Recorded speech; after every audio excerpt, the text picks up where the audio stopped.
right, y'all. Welcome back to Pastor's Point of View. My name is Dr. Andy Woods. I'm the pastor teacher here at Sugarland Bible Church. I'm back with my friend, colleague, fellow elder, associate pastor, Dr. Jim McGowan. And this is Pastor's Point of View number 180. And today is September the 17th, 2021. We're going to come at you today again with a prophecy update.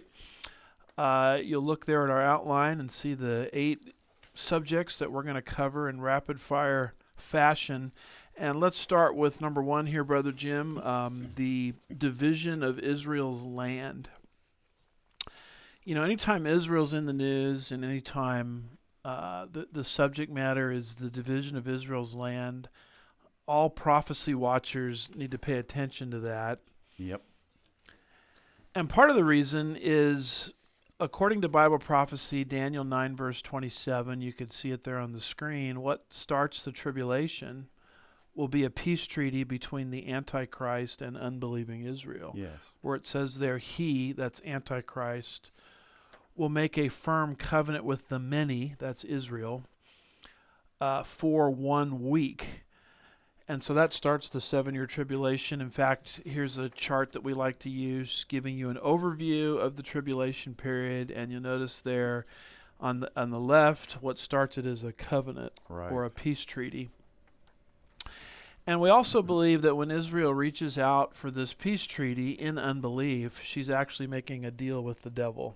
Yeah. She's about to be double-crossed. And that's why the prophet Isaiah, chapter 28 and verse 15, calls it a covenant with death and with Sheol. Right. A pact, again, it says covenant with death, a pact with Sheol. Mm. And we know that Israel is going to be open to this treaty, and part of the reason she'll be open to it is just look at the geography here in this map. Right. Look how small Israel is compared to those green territories. Those green territories, by the way, represent Islamic countries. Mm-hmm. That little tiny red dot represents Israel. And the world community basically says, well, if Israel gave up more land, we'd have peace in that, that region. And so, sense. You know, all of this pressuring of Israel, division of Israel's land, reducing her to indefensible borders. From our standpoint, this is prophetically significant. It's paving the way for the treaty because she won't have anybody to trust in but a higher power. And she doesn't turn to God initially. She turns to the Antichrist. And this division of Israel's land is something that God is upset about because according to Joel chapter 3, verse 2, that's what's going to bring God's judgment in the end times. Yes. In fact, Joel 3 verse 2 says God's going to gather the nations. Mm-hmm. He's going to enter into judgment against them in the end. Why? Not because of homosexuality, not because of evolution being taught in the schools, right? Not because of abortion. Now, don't get me wrong; those issues are very real. Yes. And significant, but they're not the issue that brings the wrath of God. Ultimately, in the end, it says they have divided my land.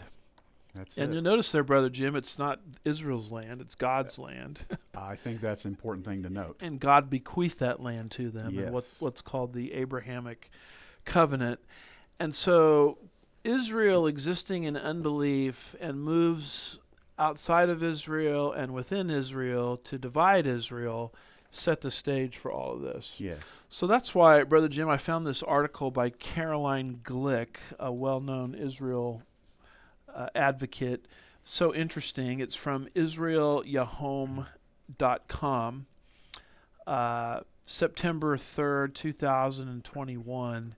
And the title of it is Bennett, that's the current Prime Minister of Israel. Mm-hmm. Bennett's voters face Bennett's diplomacy. Demolition orders like the one for the Argo, if I'm pronouncing that right, Farms Vineyard are just one way the Bennett Lapid, I'm not sure how to pronounce that, government is engaging in a diplomatic process towards establishing a hostile Palestinian state in Judea and Samaria. And with the outgoing Netanyahu administration and the incoming Bennett administration, you see a shift in Israel's policies, Yeah.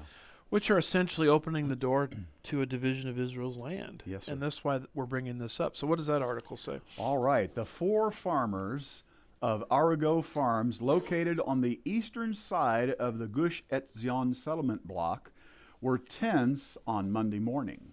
They had just gotten word that the next day 100 soldiers were set to storm their farm and uproot their vineyard. They planted their vineyard 6 years ago in memory of Ezra Schwartz, a Jewish American youth who was murdered in a terror attack in 2015. In 2008, then Palestinian Authority Prime Minister Salam Fayyad released a strategy to seize the lands of Area C with the goal of choking the Israeli communities, blocking their development, and transferring control over strategic lands to the PA, Palestinian Authority. Since then, with lavish funding from the EU, thousands of acres of state land have been seized by the Palestinians. Illegal settlements have sprung up by the dozens. Major traffic arteries and access roads to Israeli communities have turned into gauntlets.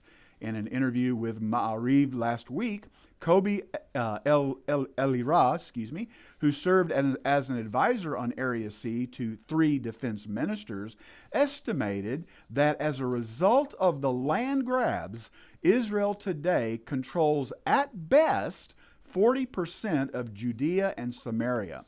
A local government official explained that the destruction order for the vineyard is part of a new policy being enacted by the Bennett-Lapid government. And here's a quote: "Since this government came into office, land policies in Judea and Samaria have changed. Until now, although the civil administration didn't fight Palestinian land grabs, it tried to expedite the surveys of survey lands and redesignate them as state lands. That has stopped. Now the policy is to not survey ownership of survey lands and instead treat them as if they belong to Palestinians, even when no one has claimed ownership," close quote.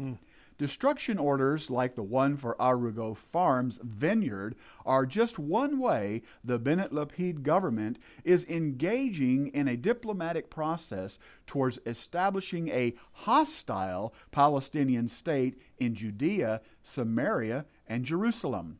Although Prime Minister Naftali Bennett entered politics 8 years ago, brandishing a plan to apply Israeli law to all of Area C, today he is conceding Area C to the Palestinians without a fight.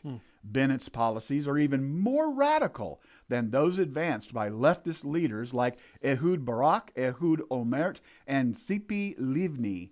Their peace plans all envisioned Israel retaining control over the so-called settlement blocks in a final peace deal with the Palestinians. But the Bennett government is making moves on the ground that will break up Gush Etzion, the settlement block most deeply rooted in Israel's political consensus, even on the left. So basically the bottom line is you have a new administration that's further left. And land grabs, they just, create a policy to make it easier for the so-called Palestinians. Is that not a division of Israel's land? Absolutely. Yeah. And it says, as a result of the land grabs, Israel today controls at best 40% of Judea and Samaria. Right. And this is all a brand new policy. And it says now the policy is not to survey ownership. There was a bureaucratic, set of hurdles they had to go through before, but those have been cast aside. Now the policy is not to survey ownership of survey lands and instead to treat them as if they belong to the Palestinians. Just hand them over. Hand them over. And it says just one way the Bennett government is engaging in a diplomatic process towards establishing a hostile Palestinian state in Judea and Samaria and Jerusalem. Yeah. And it talks about how he's conceding these properties in Area C without a fight. And this is further to the left than any of his leftist predecessors. Exactly. So on a program like ours that likes to keep people up to speed on prophetic updates, I think this one's kind of hard to miss. Wouldn't you agree? Yeah, I think so. So we bring that to your attention. And it's very interesting to find that politicians in Israel seem to be very much like politicians in the United States. Many times they say one thing to get elected, and then they do something entirely different when they get in office. And they're kind of treating the land of Israel like it's the art of the deal. Yes. It's just a normal real estate deal, and they don't understand that they're tampering with God himself. His land. Yeah. And he says, this is why I'm bringing judgment on the earth. That's Joel right. 3 verse He tells them ahead 2. of time. Absolutely. And I think that's the mistake of all of these secular politicians, Israeli or non-Israeli. They just don't see that angle for whatever reason. Yeah. But the Bible teaching, Bible reading, Bible believing Christian sure sees it for what it is. Well, we're just fundamentalists. Yeah, that's right. We try to put fun though back into fundamentalism. Rabid fundamentalists. Yeah. Well, let's go to number 2 here of 8, which is our cashless society. That always is a big deal whenever you see cashless in the news, because we have a prophecy in the Bible concerning the Antichrist bringing in a cashless society. By the way, the move amongst the global elites, and they're probably using COVID as a way to do this. Yeah. Cash is dirty. Mm-hmm. So we need to kind of, it transfers the virus. It's germs. Yeah, even though I guess the virus doesn't work on your credit card. No. The exterior It's of an it, intelligent virus. It's an intelligent virus. It works in your church, but not over at Walmart, apparently. Correct. So, they're It's just an intelligent virus. they're just using this as an excuse to get rid of cash. And let's pay attention to that, because that's what the Bible says. Mm-hmm. And by the way, as long as we're trafficking in cash, they can't keep track of what we're doing.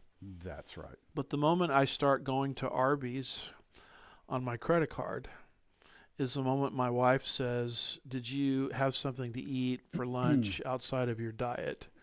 And I'm not saying anything good or bad about Arby's. I happen to like Arby's. But when I was paying with cash, she didn't know. Yeah. I could have Arby's roast beef sandwiches till the cows came home.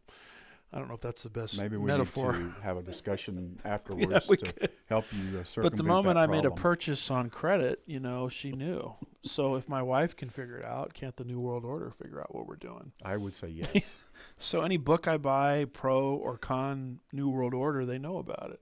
Yes. Any political sentiment I purchase, a book, whatever, they know about it. So that's why the desire of the global elites is to move us into a cashless society.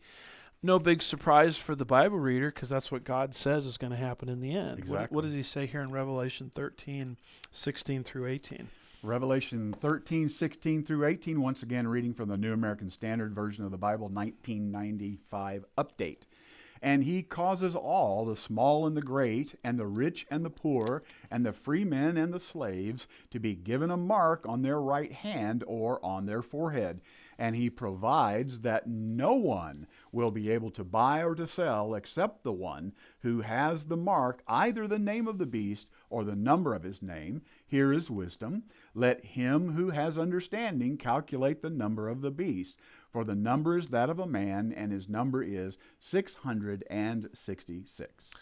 I mean, our interpretation of this is everything will be digitized. Mm-hmm. And certainly the technology for that is completely in place. We're halfway there now. And they just have to psychologically get us away from cash. Yeah, that's right. So I found this article from Politico very interesting by Jennifer Schultz and Caitlin Emma. It says Yellen, that's our Treasury Secretary, who apparently does a lot of yelling, I guess.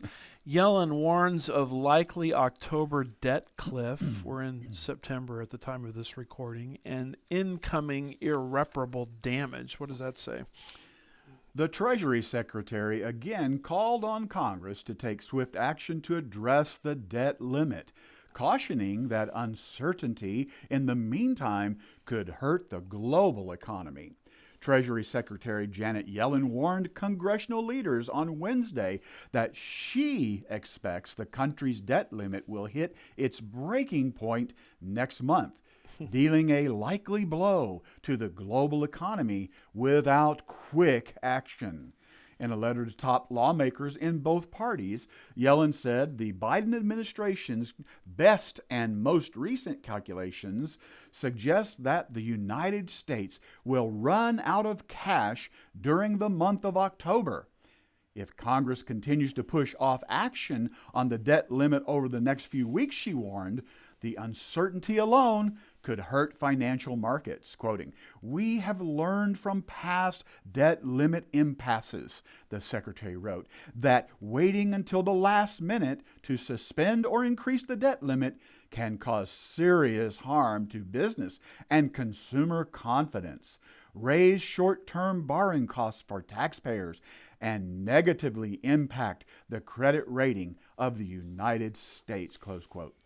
So if we don't go through with this extension of the debt limit, the United States is going to run out of cash. Yeah. I mean, it might be they're already psychologically preparing us We better take quick action. for quick action, cashless society.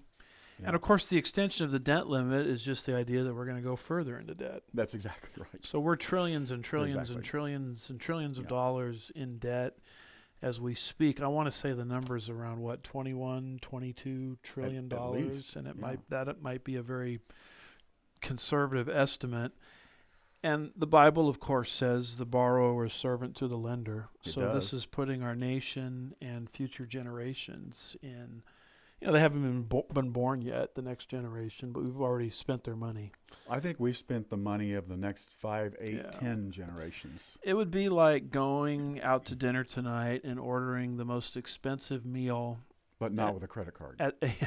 at the most expensive restaurant in Houston and saying, well, bill that to my grandkids. Yes. I mean, that's who haven't been born yet. Yeah.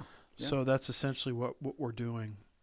And if we don't do it more, we're going to run out of cash. By the way, that's why the price of everything is going up, inflation. Yeah.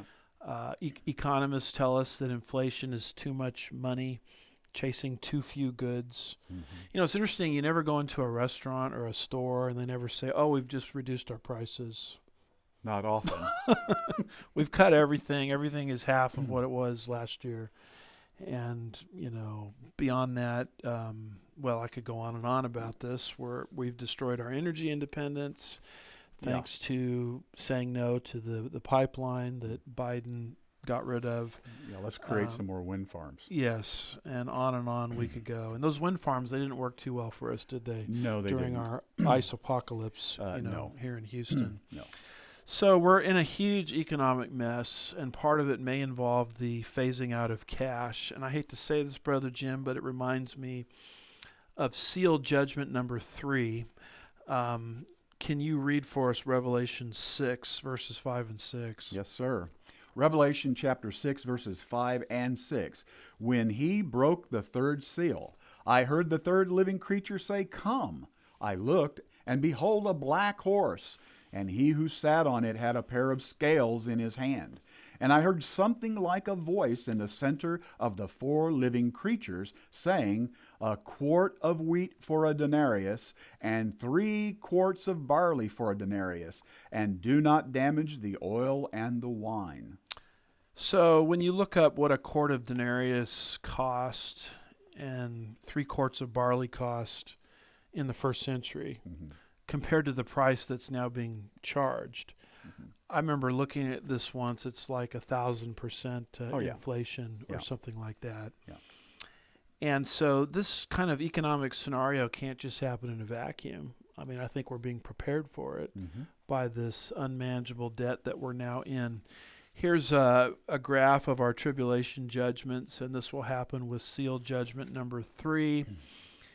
And you'll notice our list here of the first 6 seal judgments. Number 3 is famine. Yeah. And then number 4 is death.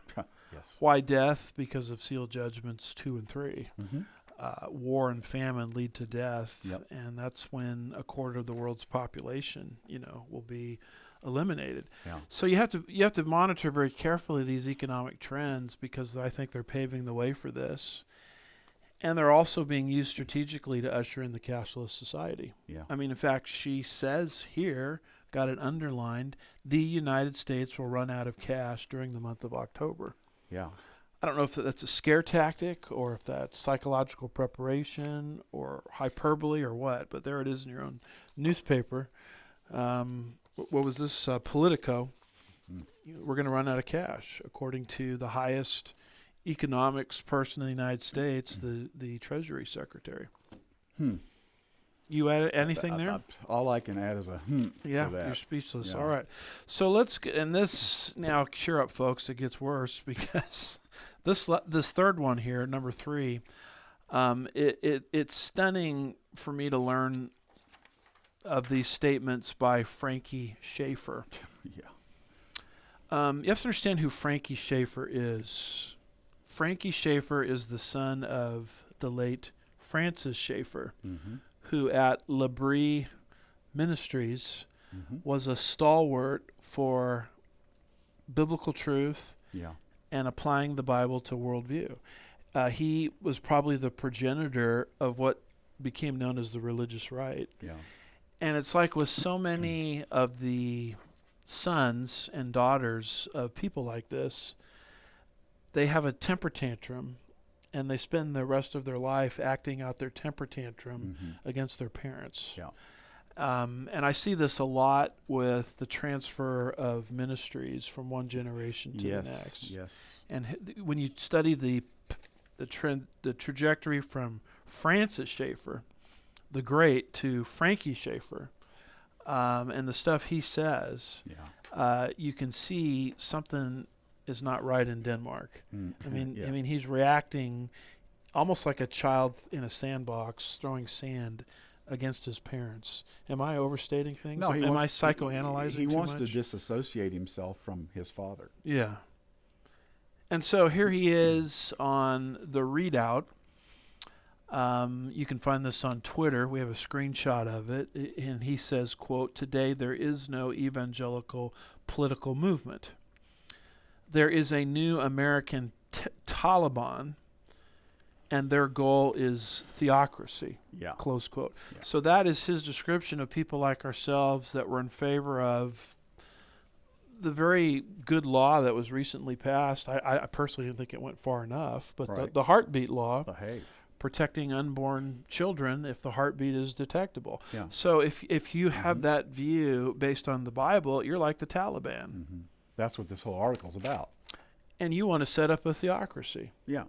So what he's saying about his deceased father, and this is another thing that angers me about these children acting out against their parents when their parents are dead and not around to defend themselves. Yeah. He's saying that all of us that followed Francis Schaeffer, we're Taliban-like too, Yeah. and we're trying to set up a theocracy. Yeah. I mean, if he's that against the Taliban, why is he so pro-Biden that just gave the real Taliban $85 billion worth of weapons? But Well, you're expecting common sense yeah, here. I'm digressing. So here's this article, MSNBC guest, that's Frankie Schaeffer, calls for drone strikes. You've got to be kidding me. On Americans opposed to jab mandates. So anybody that is in favor of medical freedom and says my body, my choice, Which is what we've heard forever, right? which is what the liberals used to say and still say, except when it comes to this issue, you want a theocracy and you're no different than the Taliban. Yeah. And you're the same people that were in favor of that heartbeat bill in Texas. Yeah. And so we need a drone strike against you. That's what Yeah. he's calling for on a national television program. Yeah. So help us with this article. Folks, we can't make this up. Here's No. the article. Frank Schaeffer, a recent guest on MSNBC, deemed those who are opposed to coronavirus jabs or jab mandates, here's what you are, friend, a bioterrorist, and suggested that they should be treated as such. Anti-jab and anti-mask, anti-science conspiracy theory spreading leading activists are bioterrorists. period. They should be treated as such. Drone strikes on selected worst offenders, podcasters. Anyone?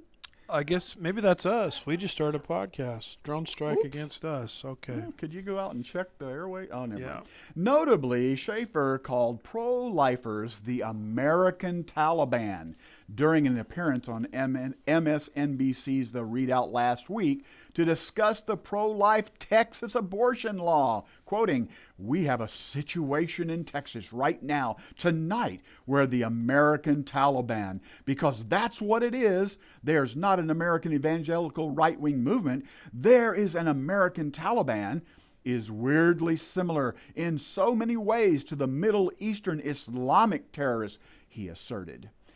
Continuing the quote, "There is a new American Taliban, and their goal is theocracy, which means to take our religious beliefs, which for them are Old Testament law, not Christianity, and force secular Americans, non-evangelical Americans, progressive Americans, women, oh my goodness, people of color into that box." He continued, explaining it was not hyperbole.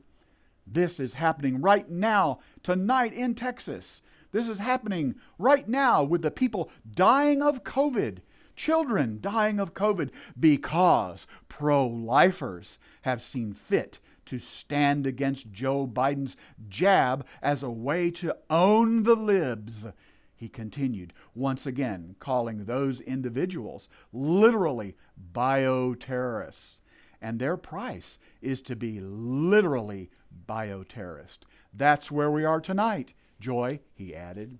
His recent remark, floating drone strikes against bioterrorists, follows President Biden's divisive coronavirus speech on Thursday, in which he announced sweeping jab mandates and raged against unjabbed Americans, placing the blame squarely on them, quoting, "This is not about freedom or personal choice." This is President Biden saying this. Yeah. He says that, and he says, "It's about protecting yourself and those around you, the people you work with, the people you care about, the people you love," close quote.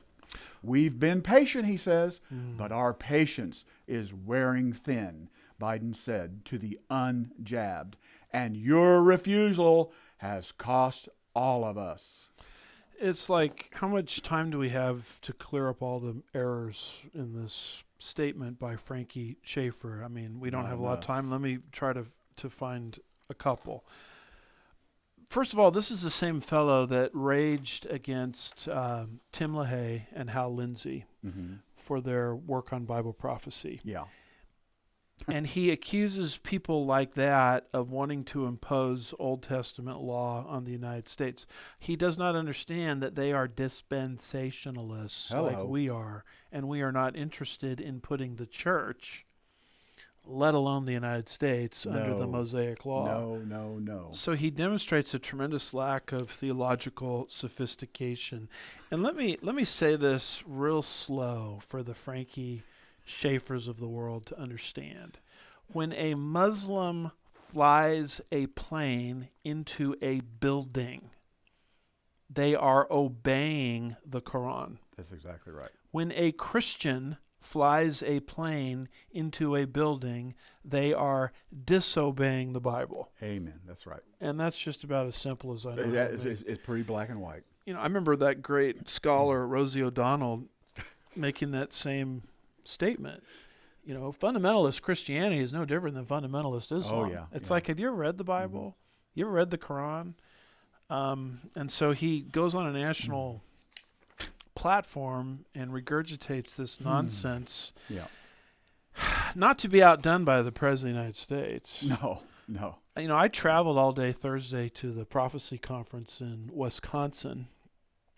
People can get the video archives of that if they're interested at ccappleton.org. But I got off the plane. I finally got to my hotel room at night and was ready to go to sleep.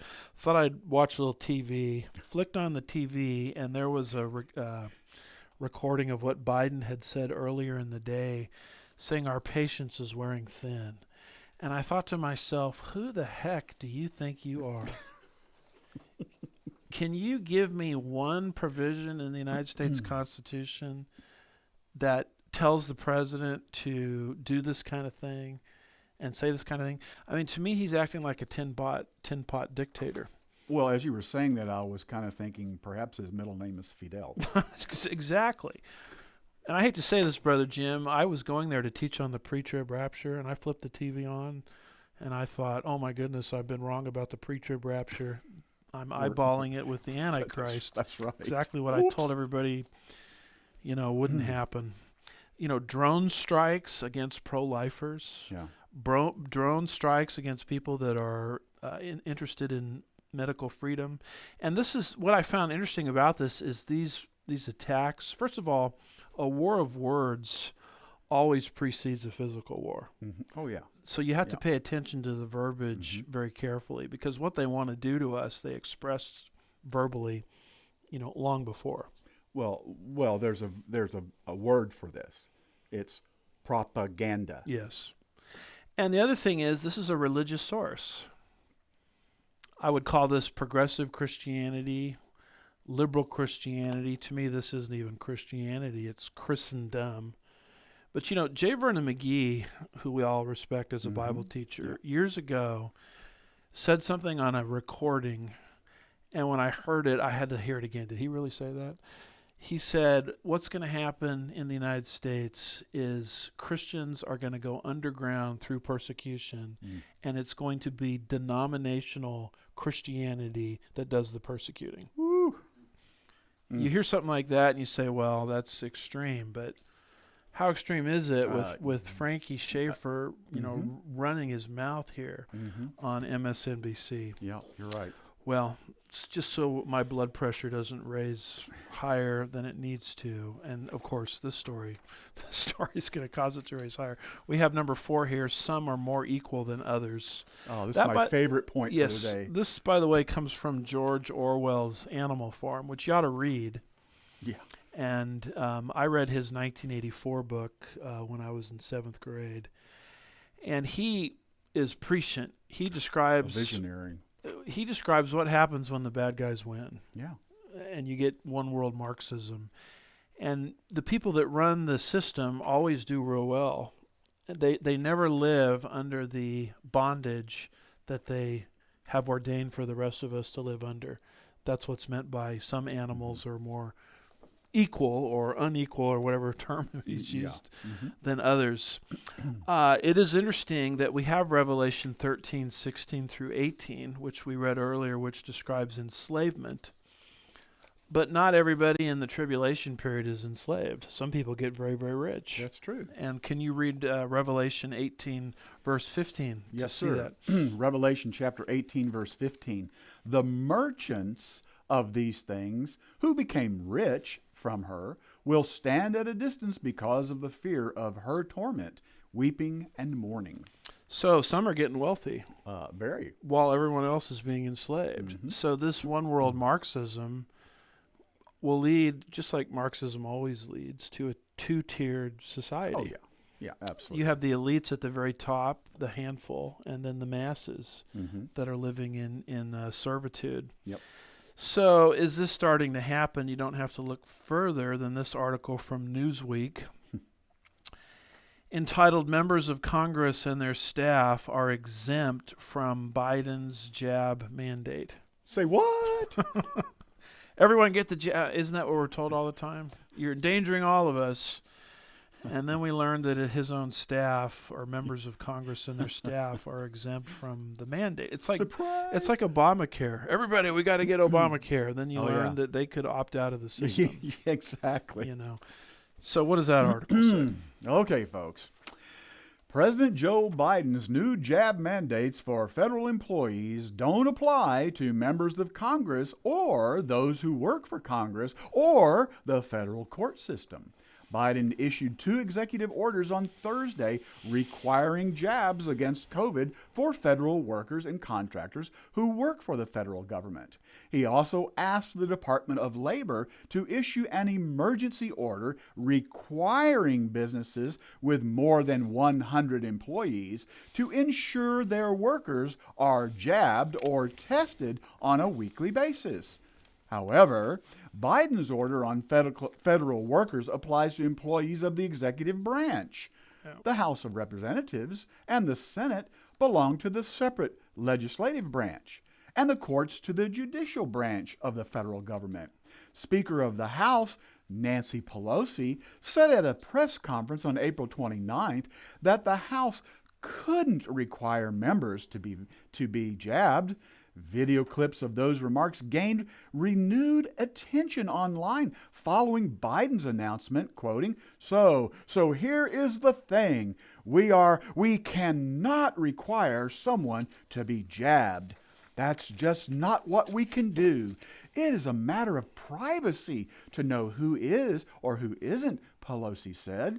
I can't go to the Capitol physician and say, give me the names of people who aren't jabbed, so I can go encourage them or make it known to others to encourage them to be jabbed. So we can't do that, she said.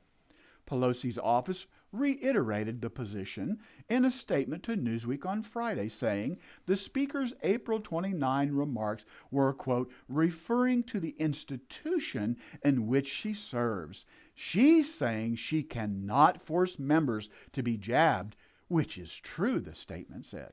So rules for thee, but not for me. Exactly. And I think this is why these guys have been caught on camera without their masks on so frequently. Oh, yeah. Dianne Feinstein caught in the airport without her mask on. Right. John Kerry caught in an airplane without his mask on. Mm-hmm. Nancy Pelosi, whose name just got mentioned, was in getting her, where was she, a salon or something, something to that effect. She didn't have her mask on. Fauci at the Grand Poobah, Fauci. Fauci didn't have his mask on.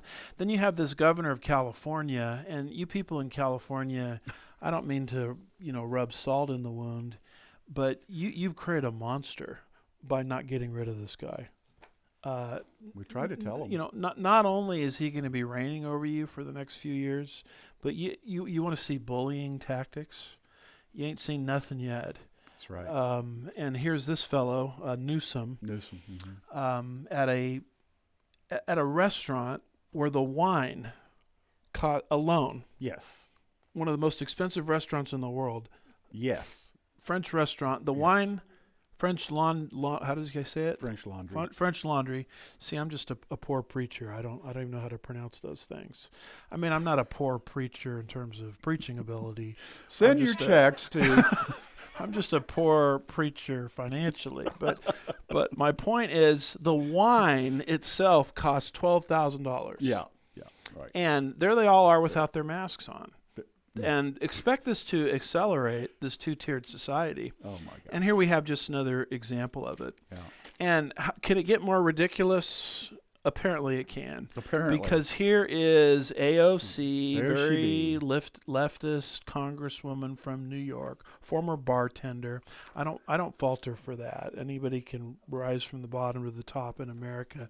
But let's not overestimate her intellectual abilities, okay? Please. All right. And here she is in this dress. Now, I just tried to get online since I don't wear a lot of dresses myself. Thank I you, don't Pastor. know what the price of dresses are. But this particular dress costs $1,000. I don't know if that's on the high side or the low side. But to get into this event that she's at, by the way, do you see a mask on her? I don't see any mask. Do you see a mask on any of her colleagues? Maybe that lady I barely over see any to clothes. over to the far left has her mask on, but they don't have their masks on. So this is like Newsom all over again. And to get in the door, to get a ticket to this is $30,000. That's just for a ticket to get in the door. Now, if you want a full table, if you're expecting a meal. I don't know why they call it a full table. I mean, if I pay half the price, I get half a table. I don't understand how that works. But to get a full table, watch this now, it costs $275,000. Mm-hmm. And she's going to put a dress on Yeah. with What does it say? What does it say, Pastor? tax the rich all over her backside. Tax the rich. And I have to pinch myself and think, am I living in a cartoon world or what? This is this is such bad optics, marketing. Oh my! And it just shows you the complete and total arrogance, of these people. And she's so proud of herself. Look how she's facing the camera to show her dress off. you know? And of course, she's the one who voted herself a raise. And she is the one in her district that drove Amazon and all the jobs that Amazon provides for working people like ourselves out. Yeah. And she wants to portray herself as if she's some kind of savior of the middle class. And when she says tax the rich, folks, I hope we can see through this. You know what they mean by rich, accounting-wise and on paper? It's the small business owner. Yeah. So when they say anybody that makes over $200,000 a year, or whatever the number is they throw around, that's the small business owner who supplies the jobs for everybody else. Right. So you destroy that, and it's like destroying the goose, that lays the golden egg. But this is just this type of circus is not going to slow down. This is going to increase, and you're going to see more and more of this in-your-face, two-tiered society. In fact, Bible prophecy, based on some of the verses we read earlier, seems to support that prophetic trajectory. What am I missing? Well, you're not missing anything. I mean, it's just the thing that always surprises me. Here she's wearing this dress, but if you were to go check with her accountant, I guarantee you that she's found all kinds of way to hide money. Yes, and she's wealthy enough to have people around her with the financial sophistication to find all the loopholes where your average person can't find that. That's exactly right. And I hope people understand this, that not everybody who speaks out for the poor cares about the poor. No. Now, my example of that is Judas. Yes. Who in John 12 absolutely right. Yeah. chastised the lady there. Was it Mary?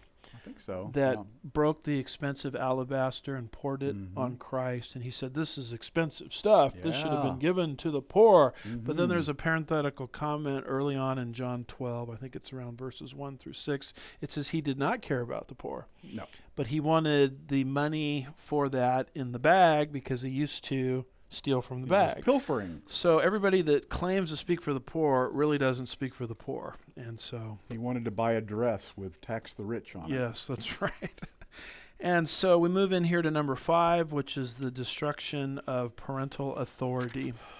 Who, by the way, Brother Jim, invented parental authority? That goes back to 1406 BC on the plains of Moab, as God spoke through Moses to the children of Israel. In other words, this idea that parents have authority over children, that idea has been around for a long, long time. Yeah. What does those verses say? Deuteronomy chapter 6, verses 6 through 7. These words which I am commanding you today shall be on your heart. You shall teach them diligently to your sons, and you shall talk of them when you sit in your house, and when you walk by the way, and when you lie down, and when you rise up. So the idea of truth traveling through the generations by God's design is supposed to go from parents to children. Yes. So parents are supposed to have authority over children. Yes.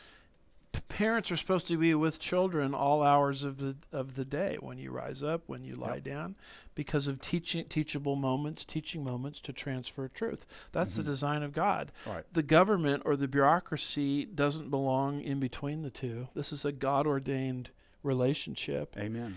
And God forbid if the government should ever interfere with that relationship. Yes. And yet, with all of this COVID insanity, this is exactly what's happening. You'll notice this article we have here from, let's see, I don't see a citation, but it's called "We Need to Protect Kids." Catherine Hamilton? Yes. I was looking for the source. We Oh, usually have the there wasn't internet one with source.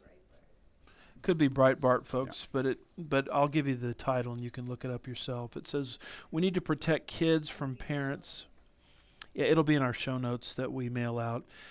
We need to protect kids from parents. House Democrats rail against schools requiring parental consent to jab children. Catherine Hamilton, September the 10th, 2021. And here is a politician upset with a piece of legislation that's being proposed, which simply says if the school district wants to jab the kids, they've got to get the parents' permission first. Yeah. Which to me is common sense. Hello. I mean, that's Deuteronomy 6, 6, and 7. That respects the parent-child relationship. And this particular politician is saying how opposed he is to this. Would you mind reading just those underlined portions? I'd be happy to read those. And it explains what this politician, I think his name is Yarmouth, says. Anybody want to guess what political party he's in? Oh, I'm sorry. Let me read the article. He said in opposition to the amendment, "I know I'll get in a lot of trouble for this, but I want to refer to the sponsor's premise for the amendment."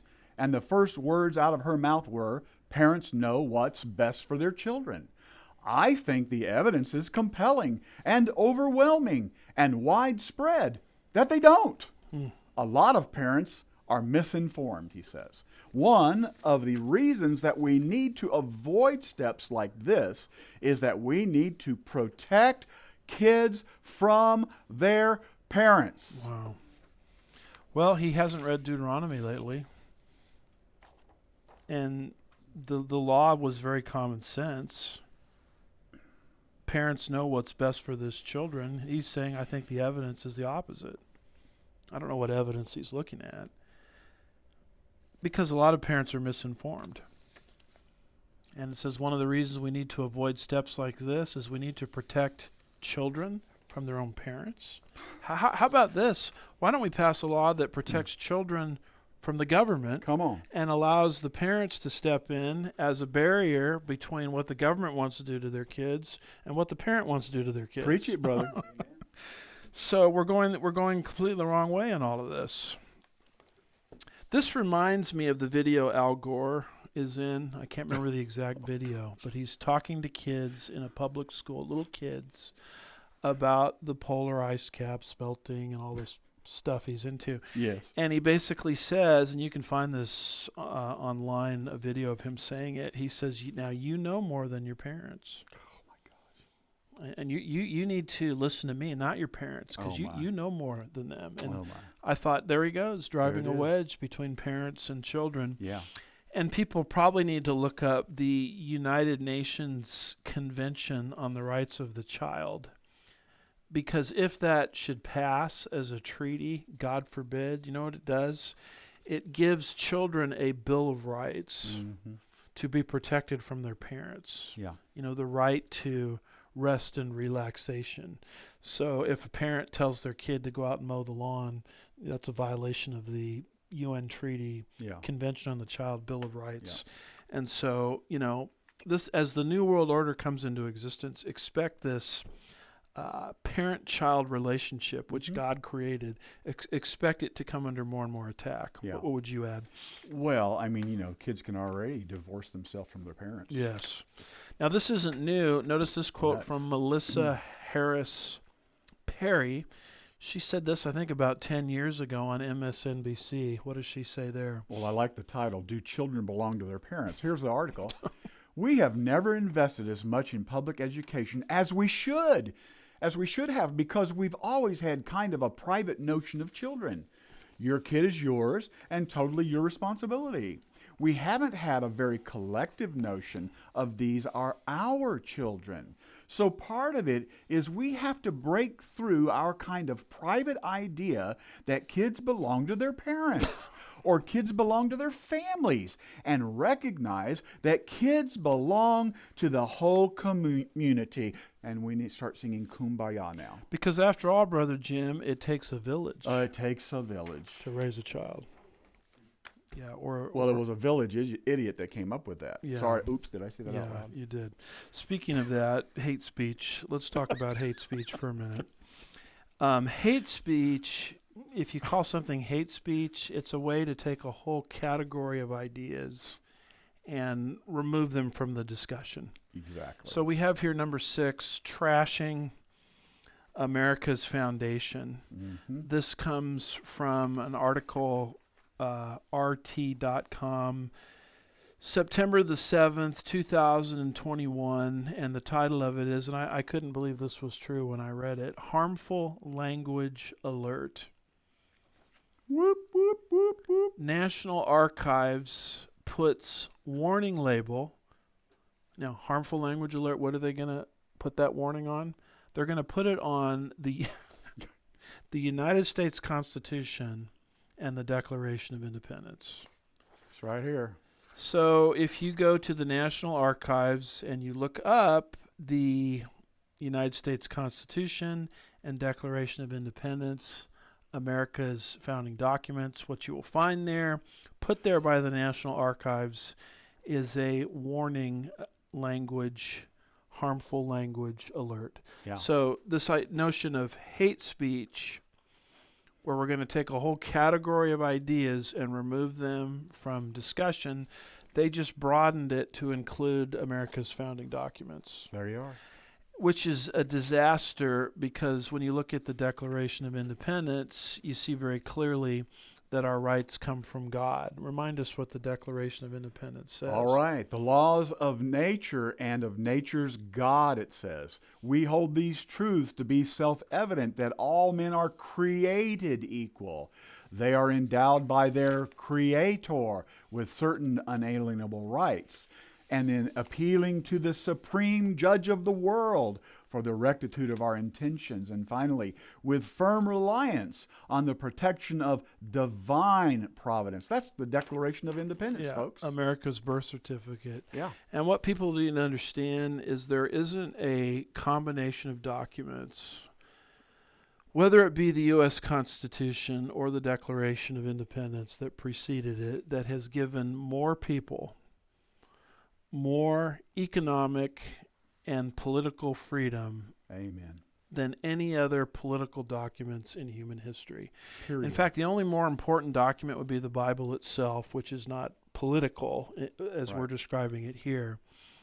The Declaration of Independence and the U.S. Constitution took beliefs of freedom and enshrine them into law. And that's why the world is flocking to these shores. And everybody says, well, wait a minute, they were slave owners. Okay. Well, here's the truth of the matter. The founding fathers, many of them were slave owners. Mm-hmm. Yep. Some of them were abolitionists, Yep. but many of them owned slaves, like Thomas Jefferson, etc. But had they insisted that slavery be abolished, you wouldn't have a constitution, because the southern states wouldn't have ratified the document. Right. So America's founding fathers, what they did is they kicked the can down the road, and they let a subsequent generation deal with that. Mm-hmm.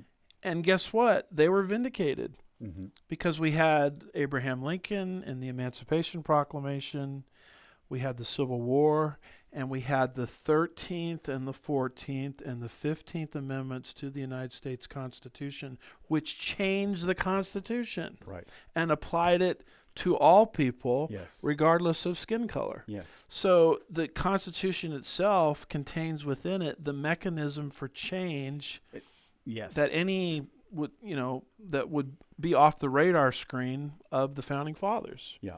And so that's why you can still stand on the United States Constitution, because it has within it the mechanism for change, which was used 3 times. Well, they were brilliant. Yes. They were brilliant because they understood what you just said, that the thing they had to do first was get a nation birthed and formed. Yeah. That was the number one thing. And then once they were able to do that, then they knew that because they had these documents in place, that later generations of politicians who felt the way that they do, now having the supporting documentation, could begin to make those changes. Right. That is brilliant. It is brilliant, but it's being called, well, to use language from the article, harmful language alert. Mm-hmm. Labels can be found on pages displaying the scanned versions of the Declaration of Independence and the Constitution, as well as the first 10 amendments known as the Bill of Rights. Can you read that other underlined section there? Wow. Well, here's what they're saying here. They're potentially harmful content defined as reflecting racist, sexist, ableist, misogynic. I'm not sure if I said think that it's right. misogynist. Misogynistic. Yeah, there it is. misogynist. And then It means woman haters. yes, and xenophobic opinions and attitudes, or being discriminatory towards or exclude diverse views on sexuality, gender, religion, and more. So if you fall into that category, warning, harmful language. So you take your kids to this National Archive to show off America's founding documents, and you're hit by an automatic label that says hate speech, Yep. harmful or offensive language. Right. It goes on and it says tags were not included on items that contained outright racist insults. So aimed at minorities. So Yes. so things that were actually racist, Yes. they didn't label racist. They didn't label any of that. But things that were, related to our freedom and our foundation, those are suddenly racist. I think it's interesting, too, the statement here. It says, gee whiz, folks, it was unclear when the Constitution and the Declaration of Independence and the Bill of Rights were labeled as potentially harmful. So they don't know what the right hand doesn't know what the left hand's doing, apparently. Well, it's almost like they've got a computer program set up saying, look for this language, freedom, liberty, God, and just we're going to program the computer ahead of time to label it hate speech. Yeah, there it is. And That's racist. You're probably right. And misogynist. I was going to include the tweet from Kenneth Cuccinelli, a longtime conservative, basically tweeting, what insanity have we descended into in this country? That's what it is. Where the National Archives are labeling our founding documents Yeah. as hate speech. Yeah. Well, what do we do about it? One solution, Brother Jim, might be number 7 here. The doctrine of the lesser magistrate. We need to study up, as we're moving into tyranny, on the doctrine of the lesser magistrate. What is the doctrine of the lesser magistrate? In this particular book here by Matthew Trewhella, A Proper Resistance to Tyranny and a Repudiation of Unlimited Obedience to Civil Government, he gives the moral defense for the doctrine of the lesser magistrate from the Bible, from Greco-Roman history, from the Protestant Reformation, which is where a lot of this started. Yeah. And it's this idea that someone who's lower on the chain has a moral right to tell their boss, their governor, their president, whoever issued the edict, we're not going to enforce it. It's our moral responsibility not to enforce tyrannical, evil, wicked dictates. And the idea that, we were just following directions, that's not a moral excuse. No. In fact, the Nazis at the Nuremberg trials, that was their defense. They tried that. We were just following orders. And the ruling of the Nuremberg court is, no, you have a conscience. That's right. And you should have obeying your conscience and saying no to Adolf Hitler. Yeah. That's what the doctrine of the lesser magistrate is. This may be, Brother Jim, the only thing that really saves us. And lo and behold, here come the Chicago police concerning Mayor Lightfoot in Chicago. This is an article from theblaze.com. It says the Chicago Police Union sends a clear message to Mayor Lightfoot over the jab mandate. Warns the city could lose thousands of cops, and they'll say, you know what, we'll see you in court. Yes. And so I just want to make sure this article is not too long. Unfortunately, it's got some profanity in it, so let's do the abbreviated version. Can you just read just the underlined portion there? Thank you. This is what the police are saying to this edict concerning a universal jab by Mayor Lightfoot. All right, so this is the Fraternal Order of Police President John Catanzara. And here's what he's saying. This mandate, it cannot be mandated. It's that simple. Our members don't want to be mandated to do anything like that. That's the doctrine of the lesser magistrate at work. Bring it on, right? And what else does it say? He goes on. He says, nobody knows what the long-term side effects could possibly be. Nobody. And then finally he says, we'll see you in court. See, the government is forcing you to take something whose side effects aren't even discernible or determined yet because there hasn't been enough time. It's an experimental drug. Yeah, it's an experiment. And so the mayor says everybody in the police force and everybody under her authority, her employees have to have this. And they said, we're not going to enforce it. Good for him. That's the doctrine of the lesser magistrate. Now, people say, well, Romans 13, you're violating Romans 13. No, that's where the Trahella book comes in handy, because it shows you that what's happening here is morally justified under Greco-Roman history, under the Bible, and under a lot of the things that the Protestant reformers did. Right. So we need to revisit this, wouldn't you say? Amen. In fact, here is a screenshot from the Office of District Attorney, County of Lebanon, Pennsylvania.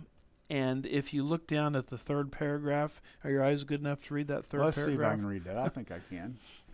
The Office of the District Attorney will not authorize an arrest, criminal citation, or criminal consequences for a parent's simple refusal to mask his or her child at school. Your local law enforcement stands with you in these trying times. I say praise God. God bless them. I'm glad the cavalry finally showed up. God bless them. Hey, your kid's got to have a mask on at school. That's the law. And the district attorney says to the parents, just go ahead and break the law, because if you break it, we're not going to prosecute. Awesome. And we have another example of it recently from not far from where I grew up, the Riverside County Sheriff's Department, Chad Bianco, the sheriff there. And would you mind reading that second paragraph? Well, you can read the whole thing if you want. No, I can't see it. Oh, I see. Okay. Okay, here we go.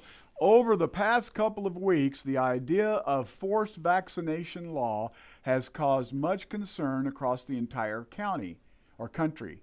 There is absolutely nothing in my podcast that was incorrect or irresponsible. It's a factual and common sense, or it is factual and common sense based. To repeat the context of the podcast, I will not enforce the vaccine mandate on Sheriff's Department employees. God bless him. Yes. Chad Bianco. By the way, Blanco. One of our problems as evangelicals is we pay attention to national elections. We don't pay attention to local elections. Yeah, that's true. Most people don't know who their district attorney is. True. They don't know who their sheriff is. But folks, I'm telling you, the way this tyranny is being rolled out, we better start paying attention, because this doctrine of the lesser magistrate may be the last insulation that we have against full-orbed, full-throated tyranny in the United States. I'm reminded of what Andrew Jackson said concerning Chief Justice John Marshall of the United States Supreme Court. He said something to the effect of, Chief Justice John Marshall has issued his ruling. Andrew Jackson said, now let him enforce it. Yeah. Because I'm not going to enforce it. Yeah. Why would he say something like that? Because the Supreme Court can be wrong and can become tyrannical. Yeah. Like, for example, in the Dred Scott decision, where they basically said that blacks are not full persons in the infamous Dred Scott decision. Well, we're not going to enforce that. Right. I feel that way about Roe versus Wade when they said unborn children, aren't persons within the meaning of the 14th Amendment. Well, we're not going to enforce that. Right. And when they threw out of our school system the Bible and prayer and God, think how different our schools would be if in the 1960s everybody stood up and said, we're not going to comply with that. Yeah, that's right. And there's a lot of people out there in Christianity that will say you're unbiblical for doing that. Romans 13, a distorted understanding of Romans 13. That's why I'm recommending the Trahella book to get our thinking straight. By the way, did you know the guy that wrote Romans 13, the Apostle Paul himself, was put in jail in Philippi? And you can see this at the very end of Acts 16. Yes. And they said, they realized that they had flogged a Roman citizen, Right. and they wanted him to leave at night. Do you know what Paul said? He says, I'm not leaving at all. He disobeyed him. He says, you get me and you come pull me out, because I want everybody to know that you violated the rights of a Roman citizen. Right. So there is Paul disobeying an edict from a city council. That's right. That's the same guy that wrote Romans 13. Yep. By the way, everybody quotes 1 Peter 2 about submit to the government. You know what Peter said in the book of Acts? We must obey God rather than man. That's what he said. That's what he said right to the Sanhedrin. That's right. So I think it's time that we started rethinking this mindset that so many have, that you have to unconditionally submit to the state no matter what they do. Right. I don't think that's what the Bible is teaching. No. And I think if we submit to that, we're greasing the skids into tyranny. Yep. What else would you add to that? The only thing I'm going to add is that in regards to these two men that we just talked about Yes, here, yes. you see, this is the reason why you get out and you vote in Yes. your local elections. You don't sit back and say, oh, somebody else will do it. You want to make sure you're putting people like this in positions in your local elections. Yeah. Preach it and amen. So for the sake of time, let's just finish up here with Yes, sir. Roman numeral 8, which basically is liberal media. Well, tell us something we don't know. We know the media is liberal, but what I want to communicate is the most trusted sources of the media are equally liberal. And here I'm speaking of Fox News. By the way, what does John 8, verse 44 say? John chapter 8, verse 44, you are of your father the devil, and you want to do the desires of your father. He was a murderer from the beginning and does not stand in the truth, because there is no truth in him. Whenever he speaks a lie, he speaks from his own nature, for he is a liar and the father of lies. So how do we know Satan is lying? His lips are moving. That's right. Yeah, it's his native language. So, so many people look at their TV and cable and they think that what they're getting from it is unadulterated truth. Yeah. And I don't watch, these channels over here, but I watch Fox, so I'm getting unadulterated truth. The fact of the matter is, there's some good people on Fox that I enjoy, and we've covered this with different issues. Fox is going the same direction as everybody else. Oh, yeah. So here is an article. It's our last article. And thank you. It's entitled It's from The Guardian. And it says Rupert Murdoch, now that's the owner of Fox, approved Fox News Arizona call that signaled Trump defeat. And this is part of a new book written by Michael Wolff. And would you mind reading just those underlined sections? Michael Wolff's third book on the Trump presidency landslide, which will be published next week. The Arizona call was publicly punishing for Trump. Shortly after 11 p.m. Eastern Time on the 3rd of November, Wolff writes, Lachlan Murdoch was told by the Fox News decision desk it was ready to call the state for Biden. It was, Wolff writes, still, by most measures, hotly contested and still a definite Trump win in one forecasting model. But the decision desk was independent of Fox News, otherwise partisan views, if merely as a way to bypass the news desk and to be directly answerable to the Murdochs. So essentially what happened is Arizona is up for grabs, and that conceivably could have pushed Trump across the finish line. And it could have gone either way. In fact, there were some models indicating that Trump was going to win Arizona. Right. And it was none other than Rupert Murdoch, a supposed conservative, that pulled the plug on it and called the state for Biden. Yeah. Now, everybody says, well, Fox News, that's just the kids, the Murdoch kids that are liberal. And I found this article very interesting because that's not true at all. It's the old man at the top, the founder, the owner, who pulled the plug. Yep. So all of that to say, things are not as they appear out there, folks. You cannot look at certain news sources like Fox as if they're giving you the gospel truth, because they're just as agenda-driven and humanistic as anybody else. Yeah. In fact, here's a picture of the two of them as big buddies, golfing together or whatever it is they're doing. Yeah. But apparently they weren't, Murdoch was not as friendly towards Trump as many people thought. Or maybe as he thought. No, I thought the opposite. I thought Murdoch was in Trump's back pocket. Yeah. And it was the kids that are the second generation that's gone liberal. No, it's the old man himself. Yeah.